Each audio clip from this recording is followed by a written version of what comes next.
Hello, everybody, and welcome to the Fumbling Gurus, a podcast that covers the NFL. And now, your hosts, Tom, John, and Gannon. Hello, everybody. I'm John here, and I am joined by our fellow peeps here. We've got Sir Gannon, So and we got Thomas. How's it going? There's a lot that happened this week, so the first thing we gotta get drive right into this. What was the best side dish for Thanksgiving, Tom? What did you enjoy most? Ooh, side dish? I made these garlic mashed potatoes. You put some turkey gravy on them. You can't beat mashed potatoes, so it's gotta be mine. Gannon, what was your favorite side dish this week? Or, So my mom makes this pistachio fruit salad with it's like pistachio pudding with like grapes and like peaches. It's really good. I'm not gonna lie, I thought you were gonna say it's with pistachios and just stop, and I was rooting for that. No, yeah, no. Pistachio pudding is not My Thanksgiving was a little interesting, ended up working out, but bad. I made some acorn squash that turned out really good. And so a little different this year. That's what it's all about. We did have some games that happened on Thanksgiving, and if we did talk about them, we said that they were all going to be good games. They were all great games. Gannon, Lions, Bills. Lions took it to the Bills, had a chance at the end. What'd you think of that game? Listen, I don't know whether this says more about the Lions or whether it says more about the Bills. I mean, Josh Allen didn't look that good, and the Lions look pretty decent. I mean, I did not expect the Lions to put up 25 points against the Bills. The game was neck and neck the entire time, I felt like. But I kind of, a little piece of me hoped that the Lions might pull it out, but they didn't. Dang it. I can be thankful for a lot, but betting on the Lions never gets me anywhere. One thing that I am very thankful for is a Patriots loss. Vikings versus Patriots, Thursday night football. Tom, what did you think of that game? I caught like the first half of it, and I mean, I don't know how the Vikings keep doing it. It's a lot of close games for them. Um, I didn't see much in terms of being wowed by a 9-2 team. But there was, I mean, again, Justin Jefferson's like the entire offense. So I mean, outside of him, nothing wows me. But every time he catches the ball, it's pretty much a spectacular catch. So yeah, I mean, it's still the Justin Jefferson show. I'm waiting for Cook to show up. He hasn't come to the party yet. Um, Patriots are doing Patriot things where they somehow keep it close. Sometimes win, sometimes don't. That seems to be their MO. So, yeah. Yeah, Vikings. go ahead. I thought Vikings were supposed to suck on prime time. That I will say I was expecting. I was banking on a Kirk Cousins Thursday night football game in the light, Hmm. but I guess it being on an NFL network, maybe it wasn't quite enough attention for him. He played okay. Justin Jefferson's just so good. Gannon, I purposely skipped this team because this game, Dallas Giants, your two favorite teams competing against one another. I know that you had some thoughts and some opinions about both of these teams. What did you think of that game, the outcome, and just your overall thoughts? I wished I was thankful for only watching half of this game, but could they have both lost? That would have been like my favorite thing in the whole world. But alas, one had to come out on top, and it was the Cowboys. Um, Dak looked rough. Uh, Other than that, I really don't remember a lot. It was kind of just wasn't that exciting, in my opinion. Fortunately, during that game, I was not able to sit down and watch. I was kind of looking at stats and just kind of keeping up. And yeah, I was surprised how the Giants got out to an early lead. The Dallas looked bad, and then Prescott gets it going, throws a couple touchdown passes. I saw the replay of CeeDee Lamb catching a football, getting 2 feet in bounds, but because he was falling away, his heel touches out of bounds. It's incomplete, garbage rule.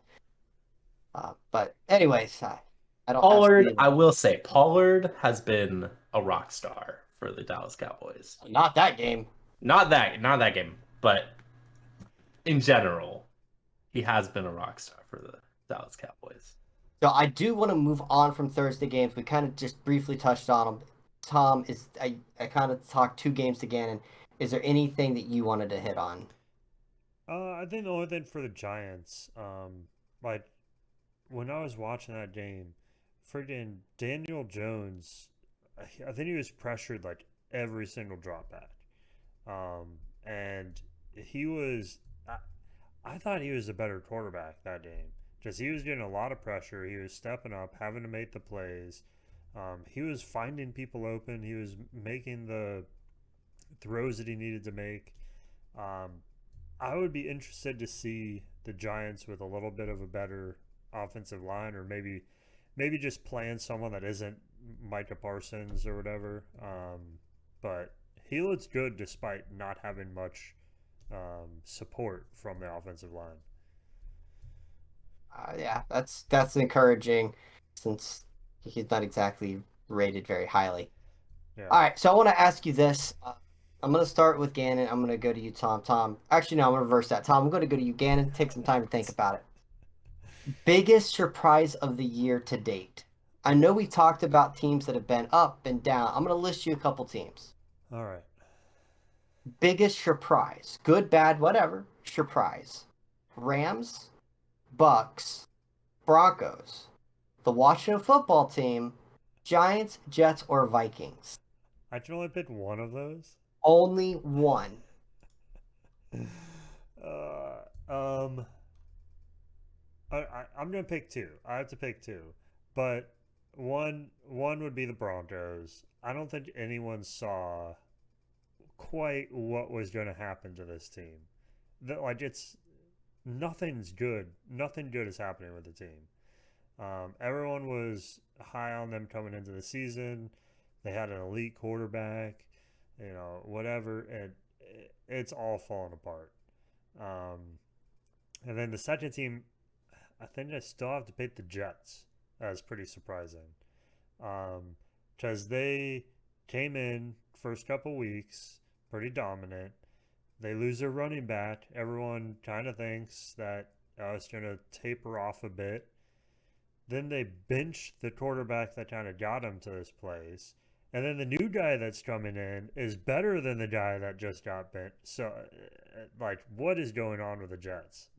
It's like two opposite ends of the spectrum. Broncos can't do any right. Jets can't do any wrong. So I'd say those two teams for me. Robert Sala. I Yeah. really should learn how to say his name. He needs to go back and rewatch our podcast when Gannon said that they would win another game this year because they can thank their season on him saying that. Hmm. Gannon, I can list the teams off if you need again. Your biggest surprise on the year. No, I mean, you stole my two teams, but I guess if I'm going with the surprise team, I gotta go with the Commanders. I mean, I didn't expect it to come much out of the Commanders this year. I mean, they had uh Carson Wentz, and they should have just went with Heineke the entire time. Like, why did you need Wentz? Seven and what is they? 7-4? 7-4. 7-4? I don't know. I think that they're doing better than I expected, and they have a hell of a run game, and they beat us. So that was also surprising. So I don't know. I mean, I would have to go with the Commanders on that one. You know, they're all just a huge surprise. That's why I wanted to ask you guys that question. But I want to talk about the Rams for a second. Not that they're the most surprising team. I think some people may have seen a little bit of the writing on the wall. They're getting older and and everything. But they really are paying the price for winning that Super Bowl. They sold their soul to the devil And boy, did that debt come early. Now you're talking about your defensive tackle, uh, what's his face, one of the best players in the league. He's out for the year. Allen Robinson's out for the year. Cooper Kupp is probably done for the year. Matthew Stafford's done for the year. Sean McVay takes a hit to the head during by his own player. Like, what is going on in LA right now? I don't know if you guys want to jump in with anything or just want to move to the next topic there, but Listen, it feels like every week the Rams, other teams are just kicking the corpse of the Los Angeles Rams, former Super Bowl champions, right? Like I'm at a loss. 3-8. One, you're not coming back from it, but two, that's nowhere near what you did last year, and it's shocking. if you want to trash on them more, should they trade for Carson Wentz first? Oh, that's true. Maybe they should. Mm, No, they won a Super Bowl and they've been competitive for many years. That's the good news. Now we'll see what can happen after that. Oof. They're So, gonna need a miracle. you know, the 2020 quarterback draft class may go down as one of the greatest draft classes of all time because you've got a pretty good quarterback in Joe Burrow. You got yourself a pretty good social media quarterback in Justin Herbert. You got yourself a very good running, scrambling quarterback in Jalen Hurts. Jordan Love comes off the bench and looks good for Green Bay. Did they got something there? Maybe And then of course the MVP, the best player in the league, the greatest quarterback to ever step on a football field. Tua Tagovailoa. I'm not even going to go into that. What a great quarterback class! But Jordan Love is what I want to talk about, or the Packers for a second. Should they shut down Aaron Rodgers, Tom? I don't know. I mean, yeah, it's the same. I feel like it's kind of parallel to the Bucks, right? Like the Bucks are a little more well off than the Packers this season, at least record and division wise. So it's a little different scenario. Um, but a lot of people are looking for the future, and it's like, are we going to keep Aaron Rodgers here? Is this what's going to be the next 2, 3, 4 years? If not, why not try start developing Jordan Love? There was talk last year, or at least one of the years prior, of him taking over for a little bit. There were a couple games he started with injuries and stuff. So when do you call that cutover? What else are you looking for than the fact that your team's probably not making the playoffs this year? Uh, is there not a better time to start trying to build up the next person that's coming along? It would be one thing if Aaron Rodgers was fully healthy. Yeah, The dude's dealing with a broken thumb, and now what was it, ribs? I mean, yeah, something like he that. yeah, he was afraid he had a punctured lung during the game. Yeah. I mean, at what point do you say, look, we're not this obviously is not the year for us. Let's shut it down and see what we got in Jordan Love, develop Jordan Love, and then either trade Rodgers, maybe Rodgers retires and runs off to the sunset. Hmm. Gannon, your thoughts on what's kind of going on with greatest quarterback to ever wear number 12, Aaron Rodgers? No, we're He still should have. we're still in the Packers. We haven't moved to the Bucks yet. He should have retired last year. Like I don't know what he's doing here. Season one isn't going his way. Two, how do you start Aaron Rodgers when you find out he had a broken thumb? Like, isn't the health of the players more important than winning games? Because at this point, with the track record of the NFL, it just doesn't seem like that anymore. You know, Love looked decent. He looked great. I bet you would have had a better shot of beating the Eagles if you would have started him, but you started Rodgers and he had short passes and ran Aaron Jones. So I don't want to get too much into that, but yeah, I would have started Love. I think that Aaron Rodgers is donezo and he should have stayed. Should have retired. If they trade him, it's a $40 million cap hit. Big cap hit. But by starting the rookie quarterback, you can make it work. If Rodgers doesn't want to retire, is it time to just give the reins to Love? I'm on the fence on it, but I mean, it kind of feels that way. They're a struggling team at least right now. Yeah, and I think some of it too is like there's been some games that Rogers is kind of the problem for some of them. So it's not like he's helping them win an occasional game. There's some games he's helping them lose. So yeah, I don't know. He's still probably one of the better quarterbacks of the NFC this year, but Hmm. that's more to how bad the NFC is with quarterbacks. You know, aggressiveness. Talk about the Packers. You always think of Brett Favre, very aggressive, throws a lot of picks, but aggressive can be by coaches, and we saw some aggressive coaches, and I loved it. You had Doug Peterson going for two and coming out on top. The Chargers deciding, forget it, I ain't playing for the tie. We're going for the 2-point conversion. We're gonna win this game, and it works. And then you have whatever the Bucks did. We're going to get into it. Uh, It's time to move right into this. Coaches need to not coach scared. And if you coach scared, you coach to lose. Todd Bowles makes the statement right after the game that he didn't call timeout because the clock was ticking and the clock was going to strike zero anyways. mm-hmm. And then the next day, he was asked about why he didn't call timeout on this 1 yard completion. And he says because he was afraid that Brady might throw an interception. Now, I am as hard like I yell and scream and do anything I can to blame Brady for every loss imaginable.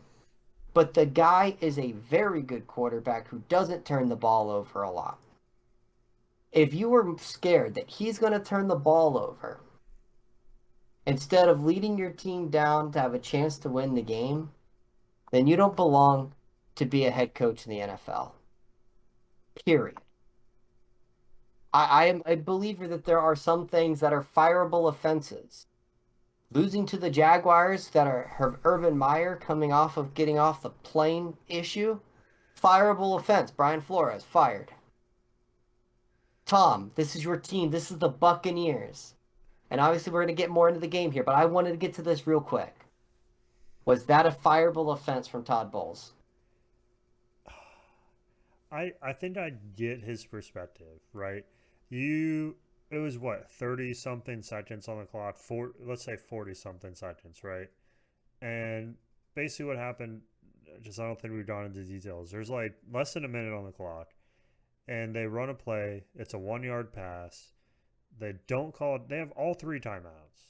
They don't call a timeout. Like 17, 18, 20 seconds run off the clock. We complete a 20-yard pass to Julio Jones around midfield, and then we finally call a timeout. And that's what we're talking about here is the fact that they let basically half the clock run off in that one play. Instead of using, we have three timeouts. You might as well use them. So I get part of it because right, we run the first play, we don't get anything. So what are we calling a timeout? What are we stopping the game for? We're not going anywhere. So we might as well let this play out and only call timeouts if we get down the field a little bit. But it's like you're saying, John, if you have Brady, you have to trust your team can do it. So why are you not giving them the time to do it? That's the problem. Like Brady immediately completed that 20-yard pass. If we had the extra 20 seconds, that's two or three more plays. You get an opportunity to get down. We're tied at this point. We could have won the game in regular time and not had to go into overtime. So like I said, I kind of get his mentality, but yeah, it was a completely wrong mentality. I think you have to trust that your offense is good enough to get you down into field goal range and give them every opportunity. Um, do I think? I think it like to your question of is this fireable?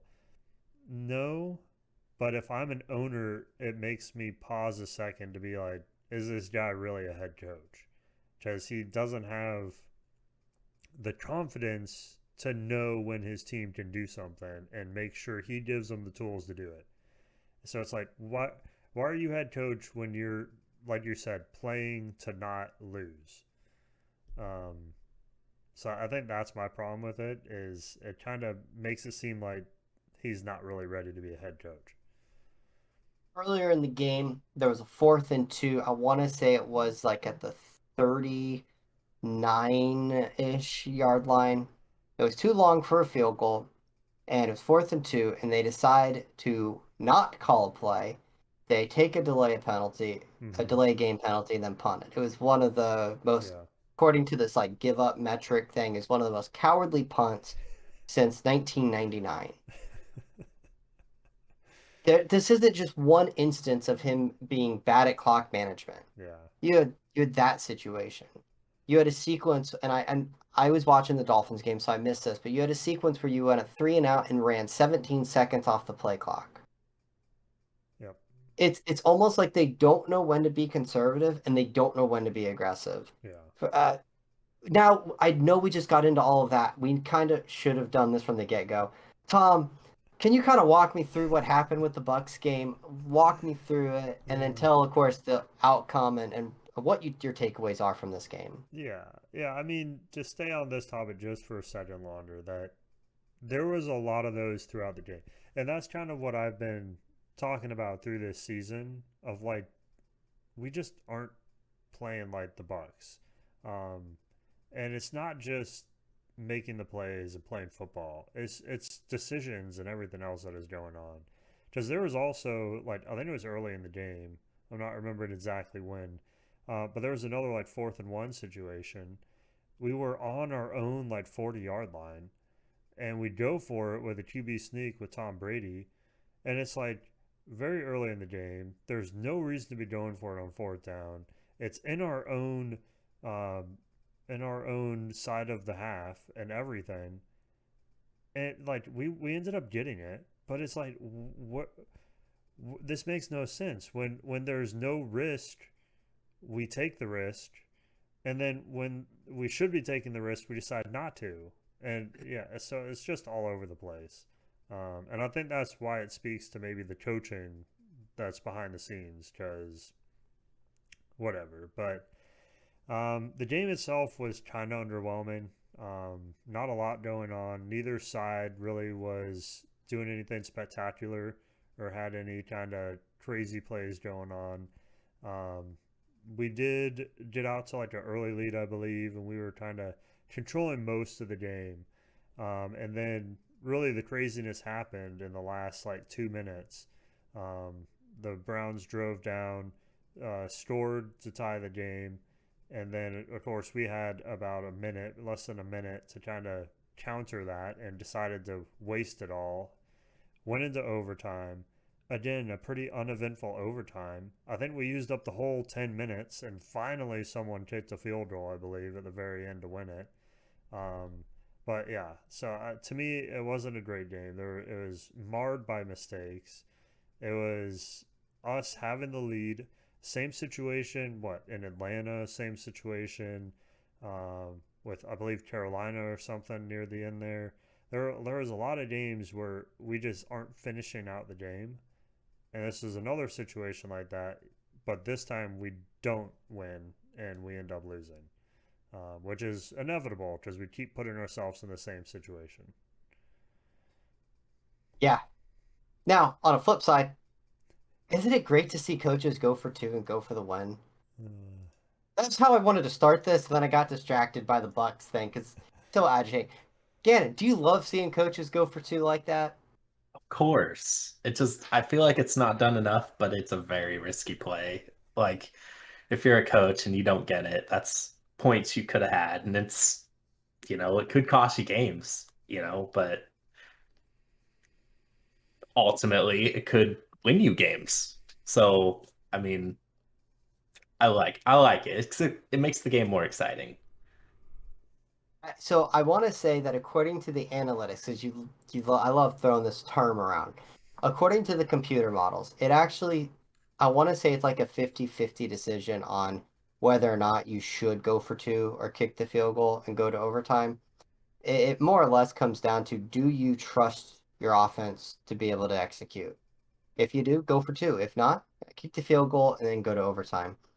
I like it. Tom, your thoughts, and then we'll move over to the Eagles Green Bay game. Yeah, I mean, I think Chargers have tried this before and it hasn't played out quite the way they want. Ravens are another team that end up doing this a lot, and we hear that it usually doesn't work out. But I agree, it's exciting. I liked it better than going into overtime and watching players that are already exhausted try and play another 10-minute quarter. Um, so I thought it was fun to watch. I like that it worked out for these teams this time. I think that makes it more exciting. You feel bad when they go for it and lose. So yeah, I like the trend. I guess we can call it with the analytics, and I think it makes it a little more exciting. I would have liked to seen the Browns go for two at the end of the game instead of the tie, but it happens. It's still exciting. One bad thing, and we are going to move off. I just want to make this statement here. Because the Bucks won in overtime, their star right tackle sprains his ankle. Fortunately, it's not a fracture. He's going to be out multiple weeks. Hopefully, he can come back in playoffs and play well. But that's a huge loss for the Tampa Bay Buccaneers. Yep. Gannon, I was kind of interested in this game because the Eagles had, well, for a lack of better to words here, they lost to the Washington football team, and then they almost lost to the Colts. Yeah, And now they're playing the Packers with yeah. Aaron Jones and that two-headed monster at running back. And Scoreboard 10-1. That's all I'm saying. Like, but there's more to the story here. There's more to the story here. I can't believe that Aaron Rodgers can come in here with a potentially broken thumb. I think it was broken, right? Was it confirmed broken? Where are the blitz? You're not blitzing. You're not blitzing him. You're just giving him time, like just to do Aaron Rodgers stuff, throw the ball, like just hands it to Aaron Jones and he just runs right through us. Like there's no reason that the Green Bay Packers should have got 33 points on this defense. I think that comes down to Jonathan Gannon's bad play calls. Uh, on the flip side, though, Eagles offense fired on all cylinders. 500 yards total in that game. Jalen Hurts had, let's see, Jalen Hurts had 153 rushing yards, which was insane. Um, I know that Gardner Johnson got hurt with a kidney laceration, which sucks because he was a hell of a player that we lost. I can't find what I was looking for here. Is he gonna miss Um, time? I thought I saw dude, today. he's Even with gonna miss the like six is he? weeks, if not, yeah.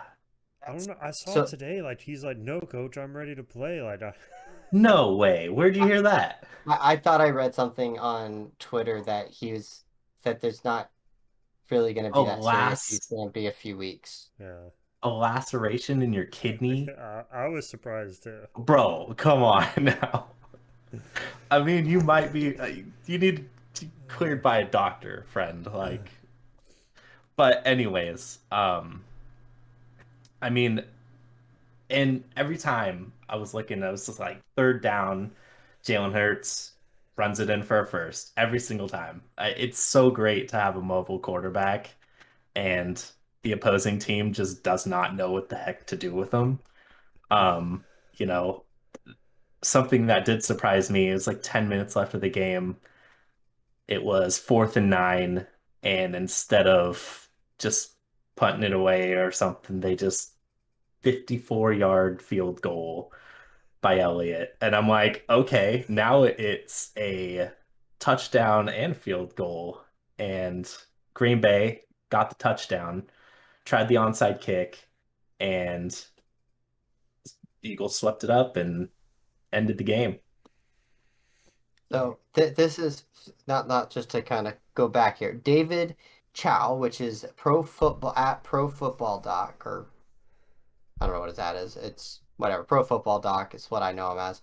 He says the return depends on the grade and severity of the kidney laceration. It's a multi-week absence, but I would expect him back before the playoffs.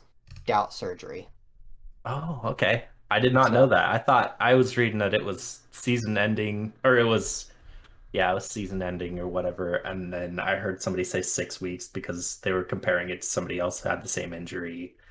So that's what I was going off of. But yeah, that's good to hear. yeah, when the Eagles can run the ball for 300 yards, they're going to be tough to beat. That's the good news. The bad news is, would you say that that was a good game by the Eagles, Gannon? Here's my problem is offensively, yes, very good game by the Eagles. Defensively, no, not a good game by the Eagles. I think that not having Jordan Davis in there really hurts us. I know we just picked up Sue and who else did we pick up? Um, I don't know. We picked up somebody else. I forget his name. But they're just not enough in my opinion. Like you can't run Aaron Jones like that. It just he had so much room and nobody could stop him. I seen a play where he just ran and there was like three defensive players just piling over and he was running so slow. It felt like I'm just like, oh, it hurts to see, right? And like I said, I think some of that's on Jonathan Gannon, and I don't think he's going to stick around next year.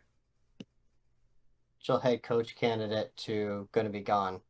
Man, And life. he's going to be a head coach somewhere else, but I defensive coordinator, nah. We'll find out. In terms of the Dolphins game, honestly, the most exciting part about this story was what the Brian Flores and Tua relationship kind of got talked about and discussed. Basically, let me give you the quick rundown. Miami destroyed the Houston Texans. Miami's the better team. Miami showed it. Okay, we're done. But in the broadcast, Tua was talking. I was talking to one of the reporters there and saying, I used to look in the mirror and ask myself, do I really suck? Brian Flores had beaten this man to the point that he was no longer believing in himself. And that is sad. Also goes to show you that Brian Flores, while he's a great defensive coach, that dude does not know how to sniff an offense because Tua Tagovailoa right now is an MVP candidate. And last year he was looking himself in the mirror, asking himself, do I suck? Josh McDaniel has taken this. Josh McDaniel. Mike McDaniel. Whew, glad we got that guy. Has taken Tua under his wing, has built him up, and Tua is playing at an unbelievable level. And he had a bad game, and Miami scored 30 points at halftime. Got yanked 2 drives into the third quarter.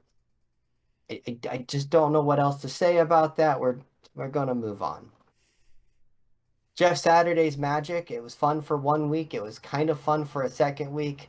It's safe to say that Jeff Saturday needs to stick to Saturdays, not Sundays or Mondays, because he is donezo. Tom, thoughts? I mean, we said it was going to take a couple weeks for it to kind of come back around. So, yeah, I don't expect it to get any better. And yeah, I don't know. I think too, it was he's prime time, first prime time game as head coach. All the eyes are on him, all the interviews, everything else going on. But yeah, I mean, I, did we expect any? Did anyone expect anything else? I don't think so. I think there's a lot of people kind of rooting for him just to prove everybody wrong, but yeah, he's what everybody expected. Mm-hmm. Gannon, next week we got a bunch of good quality opponents with winning records versus opponents with winning records. Are you excited for this coming up week? Yes, very much. So I actually am looking forward to the Dolphins versus the 49ers. We're going to That get into is that in just a minute. got you. We're going to start off with Bills versus Pats. This Ah, is an interesting game because you have the 7-4 Patriots versus the 8-3 Bills. The second number 2 team in the AFC East versus the number 4 team in the AFC East. What are you excited or expected to see, Gannon, out of this matchup? would it surprise you if I said I think that the Bills might lose to the Pats? I mean, division rival, they barely beat the Lions. Pats aren't playing too bad. I think that they have a shot of giving the Bills an L here. That's a pretty controversial take, I think.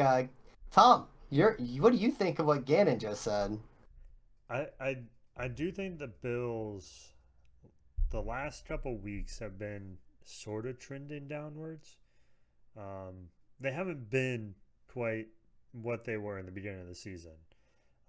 I know there's been injuries, there's been other things going on with them, um, but I think if the Bills come out and play how they can, it's no contest. I think this Patriots team can't do much to stop them. But it is the Patriots. It is a division game. I mean, we all remember the game was last year with the three throws and they still won. So there's a bit of a rivalry here. I think again being division rivals, it's going to be there. So I think the Bills will have the fire to kind of come out and start playing a little bit better the last couple weeks. Um, but I mean, if I have to pick a team, I don't feel like you can pick anyone but the Bills to win this game. That's where I stand. I'd love to see the New England Cheaters knock off the Buffalo Bills here. That would make it easier for Miami, so I'm all for that. I don't believe in Mac Jones. I don't believe in New England. They're a good fundamental team, but man, they are flawed.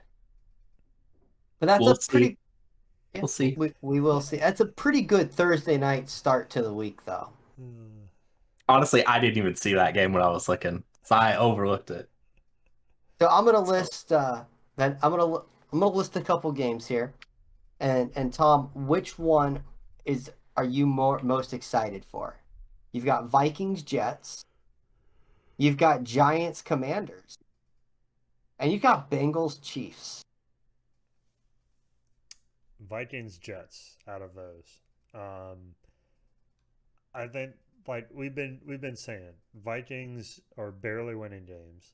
They're 9-2, but if you look like there's only like one. I think there's two games out of the season. The Dolphins were one of them where they weren't close. They ended up like a successful win. I don't know whatever you want to call it. And Jets are kind of the opposite, where they keep finding ways to win. So if there was a perfect matchup for the Jets to beat the Vikings, I think it's right now. And I don't know, I'd like to see that kind of story play out of the Jets continuing to have a good season, and the Vikings are now questioning how the heck did we lose to the Jets.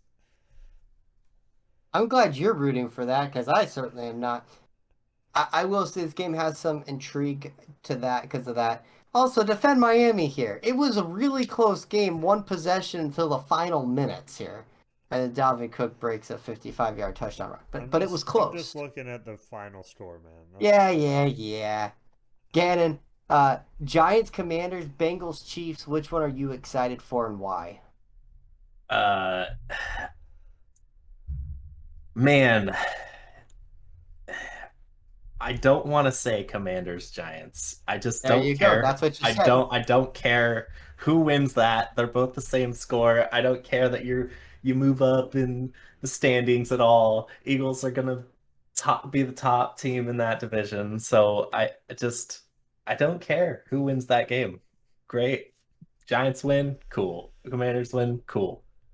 Chiefs Bengals though, I like watching me some Chiefs because lately they've been on a roll and they're fun to watch, unlike the Commanders and Giants.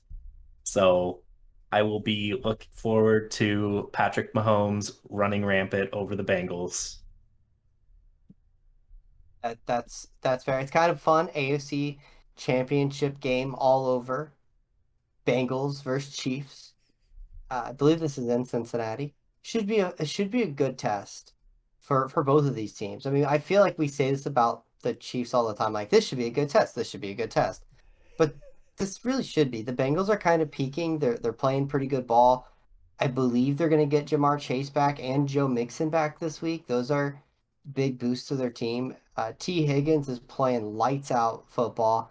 And of course, the Chiefs are the Chiefs. I mean, Matt Mahomes is so good. Travis Kelce is just special. He's the greatest tight end maybe ever. Right up there with Tony Gonzalez and Gronkowski. Uh, just so good at what they do. Giants, Commanders, and two teams that don't have a lot of jazz. Doesn't scream great game. Doesn't scream great records. It's boring, man. But It's they boring. have winning records. They're part of the NFC Beast. The team that's got all four teams in the playoffs. If the playoffs were to start today, good kind of gauge, maybe not really, but Commanders need to win. Giants need to show that they can pass the ball. But see, we continue with teams with winning records. You've got the Eagles versus the Titans. Gannon, talk to me about this matchup. How scared are you of King Henry and I your thoughts and expectations? If we don't stop Derrick Henry, I swear I'm gonna come on this podcast and I'm just gonna I don't know what I'm gonna do exactly because the Eagles won't lose.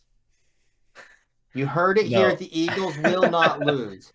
you will not lose. No, hold on. Okay, so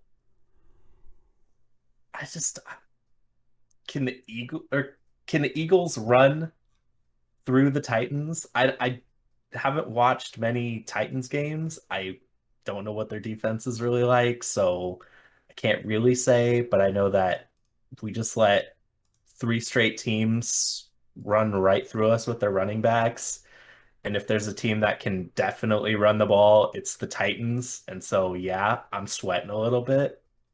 This is a home game, so it shouldn't be too bad, but still, it's got me sweating a little bit. Make sure when you watch this, you got a rag to be able to wipe all the sweat when Yeah. King Oh, Henry no, scores his third touchdown. those might be tears, depending how the That's game goes. that is true. You could offer me $100 million to try to tackle King Henry, and I would decline it. Yeah. Yeah. I would also decline. Can we get Um, Jordan Davis back, please? No, not yet. Tom, Bucks have an interesting game. Some would say a must-win game. Some would say that this is the team that has the Bucks number, and the Bucks absolutely better figure it out real quick on Monday Night Football against the New Orleans Saints. What would you say, Tom? Would you agree with what I just said? Well, so first, I just looked up the Titans' defense. Their rush defense is third. So Oh, goodbye, perfect. goodbye. Perfect. You know Um, what? If you don't want to talk about the Bucks this week, we don't have to talk about them. This might be a bit of a sore subject. I mean, it's the Saints. They have that. We say it every time, the juju thing, whatever you want to call it. But the Saints are coming. They didn't even score a point last week, right? They They, were, yeah, they were playing. 49ers. Yep, 49ers, 13 to nothing. Um, so I mean, I think they've been struggling right for this season. They're 4-8. Um, I think we won earlier in the season against them, so we kind of broke some of that streak, even though it wasn't a pretty win, if I remember correctly. Nothing's been pretty this season. So I kind of I mean, I kind of just expect the same thing to happen as this last week, the last couple weeks, where we'll come out probably pretty strong. We'll take the lead usually, and then for some reason we'll just stop playing or we'll just start struggling. And the third, fourth quarter, I expect we kind of see the Saints come back. Are the Saints strong enough to overtake us and win the game?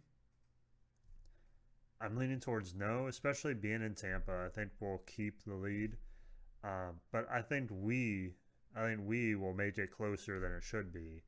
Um, but I'm hopeful we still pull out the win.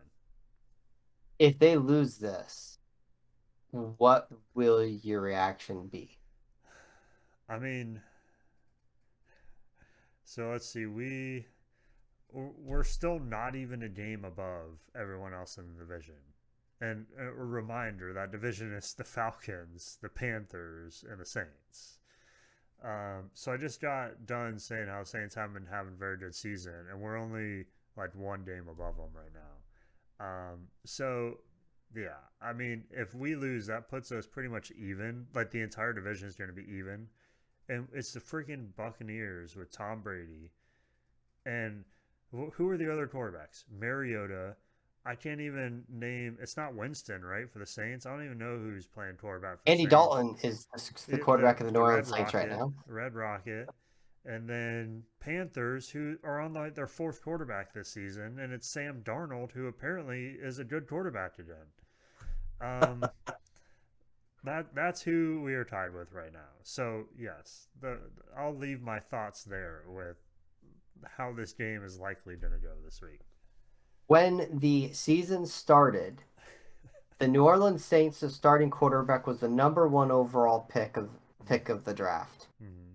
The Atlanta Falcons had the number two overall pick of the draft, and the Carolina Panthers starting quarterback was the number one overall pick of the draft, and the Bucks quarterback was the sixth round pick. So just goes to show you, it's a lot of fun to be able to say silly things like that. Yeah. There you go. Miami's playing the 49ers. I know this is an intriguing game for a lot of reasons. Mike McDaniel gets to go back home to where we Miami Dolphins poached him, the offensive coordinator of San Francisco. Wes Welker gets to go home against the 49ers. Raheem Mostert, Jeff Wilson, and Trent Sherfield all get to go home against the 49ers. This should be an exciting game. This is two very good teams competing.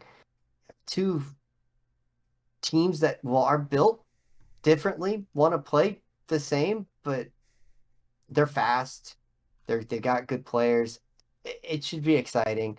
Gannon, what do you think of this game, and what do you think the outcome will be? Uh, you know, I am going to be very nice to you, Finn, because I think that the Dolphins might squeak out a win here, but it's San Francisco at home. I don't think it's going to be a high-scoring game. Uh, Man, if this isn't the test for Miami, San Francisco has been playing pretty good ball, and I that's why I'm so intrigued because I really don't know who's gonna win. I'm rooting for Miami in this one because I'm not that great. I'm not that huge of a 49er fan. Um, so if you could drop them down a peg, that'd be nice. But yeah, I'll go with Miami squeezing out the win. But god dang. Give me a score. Oh God. I don't know. Go ahead and think about it. Tom, this game has a lot of intrigue to me. Mm-hmm. Gannon mentioned it as one of the ones the most he was looking forward to this week. So I'm going to ask you, while he's thinking about his score, Mm-hmm. what do you think the outcome of this game will be? No, I'm glad he gave Danon some time to think. He's probably doing the math to make sure his number's I mean, actually divisible yeah. by 7 or 3 this time. Um, uh, so yes, I think this will be a good game as well. San Francisco, I think they're on a 4 game win streak. Miami's on like a 5 game win streak. San Francisco has some new weapons they brought onto the team with McCaffrey, etc., that are getting into the flow of things. Um, Jimmy G's leading them like always. Um, I think it'll be a good game. I think Miami still has more weapons and more available to kind of counter what the team can bring. I feel like 49ers have a couple weapons, and if you kind of prepare for them, you can kind of know what it'll look like going into it. Um, One of my concerns, maybe for Miami, they had a bye week. They played Houston that didn't really challenge them, and now they're going straight into 49ers. John, do you think that's going to play a factor that it's been a couple weeks since they've really had a competitive match? The biggest factor to me is that their star left tackle uh, partially tore his pec and is going to miss this week. Hmm. That is a big loss. That is a Tristan Wirfs type loss, and it absolutely scares me because Nick Bosa, who's one of the best defensive Hmm. ends, pass rushers, whatever, in the league, will be going up against some guy named Blake Shell. That scares me a little bit. Maybe some forget his first name, Little. Neither one of those scream a lot of success to me, and so that has me a little concerned. I'm I actually think last week they were a little rusty. Tua had a not great game. We still scored 30, but it wasn't a great game. They're gonna have a week of practice. They're gonna fine tune some things. I'm actually less worried about that and more worried about that left tackle. Does Fair that enough. answer your question? Yeah, sure. So what is your prediction on a score for this Dolphins game? I'll go before Dannon. I think that it's gonna be. I don't see San Francisco scoring high, but Miami usually scores high.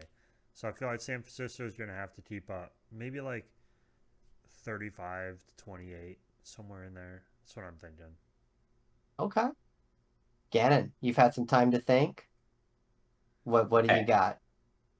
17-20. And you've got Miami at 20. Yeah. Yep. And Tom, you have Miami winning too, is that correct? I think so. I think Miami can do it. Now, one thing Miami has going in favor is Christian McCaffrey's banged up, and their number two, Eli Mitchell, is done Yeah. for the year. Mm-hmm. That helps Miami. My prediction is 24-17, 24-20, something like that. And I have the home team, San Francisco, go closing it out. And I think it'll be fun. I think it'll be a good match, but ultimately, that defense is just so good. Mm-hmm. They're at home, and I think the home field advantage plays a little bit. Miami's traveling, but that's okay. Yeah. Yeah. I think now you mentioned it, that's what intrigued me about the game is San Francisco just lost a running back. Like you said, McCaffrey's not 100%. I mean, he's kind of been like that for the last couple of years. And then the running back, right, Jeff Wilson just came from 49ers, and now he's going to be. I think he was banged up a little bit last week, too. Raheem Mostert was banged up last week and missed Okay. the game, and Wilson was the lead back for Mm-hmm. Miami. So it's like now the guy that was the third string that you traded away, you now kind of need, but now he's on the other team that you have to go against. So, yeah, interesting story there. I do think Miami breaks the 49ers streak of not allowing a point in the second half for like four straight games now. I Mm-hmm. think that's done so. I think too it throws a touchdown pass and we kind of chuckle at that record. I won't be shocked if Miami walks away with the win. I just think it's hard to it's hard to travel and play against a great defense. Mm-hmm. Well, guys, this was a pretty jam-packed week of Thanksgiving and lots of good games this week. So I want to thank you guys for coming out and hanging out and talking football. And thank you guys for listening and being a part of it. And with that said, we are going to finish our podcast with my little favorite segment that we do, which is just kind of final thoughts. And Gannon, I'm going to pass this over to you for your final thoughts of the podcast before we get out of here. Man, I really don't got much. I mean, I hope the Eagles win, get a record to 11-1. I made a bet with a certain person that it's a $50 bet. Eagles number one seed in the NFC. Hopefully that happens. I have a 70% chance of it happening. So fingers crossed.